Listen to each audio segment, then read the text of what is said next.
ਚਲੋ ਜੀ। ਕਿ ਸ਼ੌਕਤ ਹੈ ਨਾ ਕਤੇ ਦੋ ਤੇ ਫਿਰ ਇੱਕ ਗਜ਼ਲ। ਜੀ। ਨਾ ਇਹ ਲੱਭ ਕਿਸੇ ਤੋਂ ਮੰਗਣੀ, ਨਾ ਮੈਂ ਕਿਧਰੋਂ ਬੁੱਕ ਲਾਂਗਾ। ਨਾ ਇਹ ਲੱਭ ਕਿਸੇ ਤੋਂ ਮੰਗਣੀ, ਨਾ ਮੈਂ ਕਿਧਰੋਂ ਬੁੱਕ ਲਾਂਗਾ। ਆਪਣੇ ਦੁੱਖਾਂ ਵਾਲੀ ਪੰਡ ਹੁਣ ਆਪੇ ਹੀ ਮੈਂ ਚੁੱਕ ਲਾਂਗਾ। ਸਾਰੀ ਜ਼ਿੰਦਗੀ ਘਾਟੇ ਚੱਲ ਚੱਲ ਕੇ ਮੈਂ ਅਨਵਰ ਸੋਚ ਲਿਆ, ਦੁਸ਼ਮਣਾਂ ਤੋਂ ਜੇ ਰੱਬ ਬਚਾਇਆ, ਸਜਣਾ ਦੇ ਨਾਲ ਮੁੱਕ ਲਾਂਗਾ।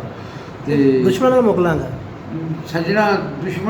ਸਜਣਾ ਤੋਂ ਜੇ ਰੱਬ ਬਚਾਇਆ, ਦੁਸ਼ਮਣਾਂ ਦੇ ਨਾਲ ਮੁੱਕ ਲਾਂਗਾ। ਹਾਂਜੀ, ਠੀਕ ਹੋ। ਨਾ ਇਹ ਲੱਭ ਕਿਸੇ ਤੋਂ ਮੰਗਣੀ, ਨਾ ਮੈਂ ਕਿਧਰੋਂ ਬੁੱਕ ਲਾਂਗਾ। ਆਪਣੇ ਦੁੱਖਾਂ ਵਾਲੀ ਪੰਡ ਹੁਣ ਆਪੇ ਹੀ ਮੈਂ ਚੁੱਕ ਲਾਂਗਾ। ਸਾਰੀ ਜ਼ਿੰਦਗੀ ਘਾਟੇ ਚੱਲ ਚੱਲ ਕੇ ਮੈਂ ਅਨਵਰ ਸੋਚ ਲਿਆ, ਤੇ ਸਜਣਾ ਤੋਂ ਜੇ ਰੱਬ ਬਚਾਇਆ, ਦੁਸ਼ਮਣਾਂ ਦੇ ਨਾਲ ਮੁੱਕ ਲਾਂਗਾ। ਠੀਕ ਹੋ ਗਿਆ। ਅੱਗੇ ਨਾ ਮੰਗੀਏ ਨਾ ਤਰਲੇ ਪਾਈਏ, ਲੱਖ ਮਜਬੂਰੀ ਹੋਵੇ, ਰੱਬ ਤੇ ਡੋਰੀ ਸੁੱਟ ਦਈਏ, ਹਰ ਸੱਦਰ ਪੂਰੀ ਹੋਵੇ। ਨਾ ਮੰਗੀਏ ਨਾ ਤਰਲੇ ਪਾਈਏ, ਲੱਖ ਮਜਬੂਰੀ ਹੋਵੇ, ਰੱਬ ਤੇ ਡੋਰੀ ਸੁੱਟ ਦਈਏ, ਹਰ ਸੱਦਰ ਪੂਰੀ ਹੋਵੇ। ਤੇ ਮਾਲ ਮਤਾ ਦੇ ਹੁੰਦਿਆਂ ਸੁੰਦਿਆਂ ਕੁਝ ਲੋਕੀ ਪੈ ਤਰਸਣ, ਬਾਜ ਬਰਾਤੋਂ ਦੁੱਧ ਨਹੀਂ ਲੱਭਦਾ, ਭਾਵੇਂ ਬੂਰੀ ਹੋਵੇ। ਤੇ ਮਕਸਦ ਪੂਰਾ ਹੋ ਵੀ ਜਾਵੇ, ਗਰਜ਼ ਨਹੀਂ ਮੁੱਕਦੀ ਫਿਰ ਵੀ। ਹਲਵੇ ਤੇ ਮੁੜ ਜੀ ਕਰਦਾ ਜੇ ਮੂੰਹ ਵਿੱਚ ਚੂਰੀ ਹੋਵੇ, ਤੇ ਠਿਲ ਜਾਂਦੇ ਨੇ ਕੱਚਿਆਂ ਦੇ ਉਹ ਜਾਣ ਤਲੀ ਤੇ ਧਰ ਕੇ।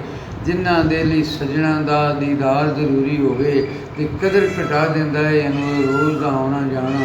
ਉਹਨਾਂ ਪਿਆਰ ਜ਼ਿਆਦਾ ਵੱਧਦਾ ਹੈ ਜਿੰਨੀ ਦੂਰੀ ਹੋਵੇ। ਤੇ ਇੱਕ ਨਾਲ ਕਦਾ ਸੁਣਾਉਂਦਾ ਜਾਵਾਂ। ਜੀ। ਆਪਣੇ ਆਪ ਕਿਸੇ ਨਹੀਂ ਦੇਣਾ, ਅਸਾਂ ਕਿਸੇ ਤੋਂ ਖੋਣਾ ਨਹੀਂ। ਸਜਣਾ ਨੂੰ ਨਹੀਂ ਤੰਗੀ ਦੇਣੀ, ਸਜਣਾ ਨੂੰ ਨਹੀਂ ਠੱਗੀ ਲਾਉਣੀ, ਦੁਸ਼ਮਣਾਂ ਦਾ ਲਵਾਉਣਾ ਨਹੀਂ। ਤੇ ਸੰਡੇ ਸਾਥੋਂ ਚੋਏ ਨਹੀਂ ਜਾਣੇ, ਕੱਟਿਆਂ ਨੂੰ ਅਸਾਂ ਖੋਣਾ ਨਹੀਂ। ਕਾਰੋਬਾਰ ਕੋਈ ਵੀ ਅਨਵਰ ਸਾਡੇ ਕੋਲੋਂ ਹੋਣਾ ਨਹੀਂ। ਤੇ ਕਿਸੇ ਤੋਂ ਮੰਗਿਆ ਨਹੀਂ ਕੁਝ ਵੀ ਬਣਦਾ, ਖੁਦਾ ਜੇ ਦੇਵੇ ਤੇ ਪੂਰੀ ਪੈਂਦੀ। ਜੋ ਲਿਖੀ ਗਈ ਹੈ ਨਸੀਬ ਦੇ ਵਿੱਚ ਜ਼ਰੂਰ ਰੋਜ਼ੀ ਉਹ ਮਿਲ ਕੇ ਰਹਿੰਦੀ। ਜੇ ਹੋ ਸਕੇ ਤੇ ਹਮੇਸ਼ਾ ਅਨਵਰ ਉਧਾਰ ਮੰਗੀਏ ਨਾ ਯਾਰ ਠੱਗੀਏ। ਸਿਆਣੀ ਗੱਲ ਹੈ ਸਿਆਣਿਆਂ ਦੀ, ਤਰੇੜ ਛੱਡਿਆਂ ਤਰੇ ਨਹੀਂ। ਕਿਆ ਬਾਤ ਹੈ, ਕਿਆ ਬਾਤ ਹੈ।